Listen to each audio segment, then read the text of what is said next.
Today I am going to talk about the disease pleural effusion. A pleural effusion is an unusual amount of fluid around the lungs. The pleura is a thin membrane that lines the surface of your lungs and inside of your chest wall. When you have a pleural effusion, fluid builds up in the space between the layers of your pleura. Even though your pleural effusion may have to be drained, your doctor will likely to target the treatment at whatever cost it. Normally, 1 teaspoon of watery fluid are in the pleural space, which allows your lungs to move smoothly into your chest cavity when you breathe. Causes: a wide range of things can cause pleural effusion, such as leaking from other organs. This usually happens if you have congestive heart failure, when your heart doesn't pump blood to your body properly. But it can also come from liver or kidney disease, when fluid builds up in your body and leaks into pleural space. Cancer. Usually lung cancer is the problem, but other cancer that have spread to the lungs or pleura can cause it too. Infection. Some illness like pneumonia or tuberculosis can lead to pleural effusion. Autoimmune conditions.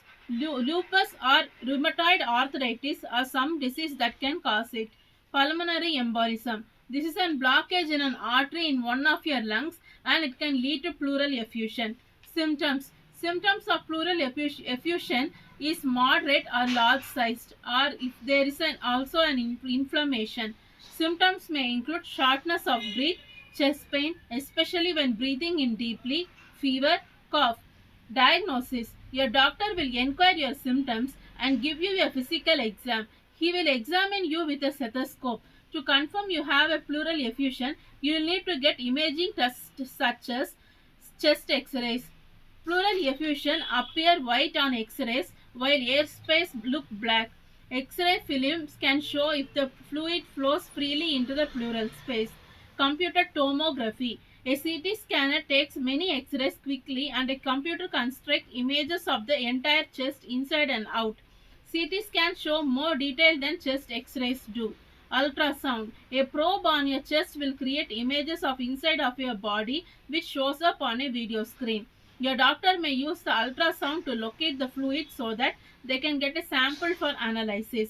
Doctor might also do a procedure called thoracentesis. They will take a little bit of fluid to test. To do this, they insert a needle and a tube called catheter between your ribs into the pleural space. Types. Your doctor uses the term transudative and exudative to describe the two main types of pleural effusion. Transudative. This pleural effusion fluid is similar to the fluid you normally have in your pleural space. It forms a liquid leaking across normal pleura. This type rarely needs to be drained unless it's very large. Congestive heart failure is the most common cause of this type. Exudative. This forms from extra liquid, protein, blood, inflammatory cells, or sometimes bacteria that leak across damaged blood vessels into the pleura. You may need to get it drained depending on its size and how much inflammation there is. The causes of its type include pneumonia and lung cancer. Treatment. Your doctor may need to treat only the medical condition that causes the pleural effusion. You would get antibiotics for pneumonia, for instance, or diuretics for heart failure. Large infected or inflamed pleural effusion include thoracentesis. If the effusion is large, your doctor may take many more examples of fluid that they need for testing just to ease your symptoms. Tube thoracostomy. Your doctor makes a small cut in your chest wall and puts a plastic tube into your pleural space for several days. Pleural drain. If your pleural effusion keeps coming back, your doctor may put a long term catheter through your skin into the pleural space. You can then drain the pleural effusion at home. Your doctor will tell you how and when to do that. Pleuro disease. Your doctor injects an irritating substance such as talc or doxycycline through a chest tube into the pleural space. The substance inflames the pleura and the chest wall, which then bind tightly to each other as they heal. Pleural disease can prevent pleural effusion from coming back in many cases. Pleural decortication. Surgeons can operate inside the pleural space, removing potentially dangerous inflammation and unhealthy tissues. To do this, your surgeon may make small cuts called thoracoscopy or large one thoracotomy.